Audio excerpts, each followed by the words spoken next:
आमदार रवी राणा आणि खासदार बळवंत वानखेडेंमध्ये जुंपल्याचं पाहायला मिळालं। अमरावतीच्या खासदारांना दिल्लीमध्ये कुणीही ओळखत नाही असं राणा म्हणतात। नवनीत राणांचा पराभव केलेला मीच खासदार असं त्यांना सांगावं लागतं। आमदार रवी राणा यांनी बळवंत वानखेडेंवर टीका केली। खासदार बळवंत वानखेडेंचं त्यांनी आता रवी राणा यांना प्रत्युत्तर दिलं। नवनीत राणा नौटंकी करत असल्यानं जनतेनं त्यांना नाकारलं।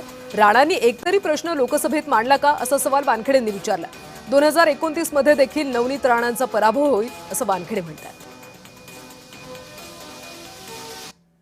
अमरावतीचा खासदार कोण आहे हे त्या ठिकाणी दिल्लीला कोणाला माहित नाही। या अमरावतीच्या खासदाराला सांगावं लागते की मी अमरावतीचा खासदार आहे, मैंने नवनीत राणा को हराया, वो मैं खासदार हूं। म्हणजे जर खासदाराला ओळख माझी खासदाराची नाव घेऊन द्यावं लागते, तर विचार करा की आपण किती मोठं नुकसान या जिल्ह्याचं केलं। त्यांना लोकांनी नाकारलं म्हणून ते निवडून आले नाही। त्यांचा पराभव झाला, तो पराभव अजूनही त्यांच्या जिव्हारी लागलेला आहे।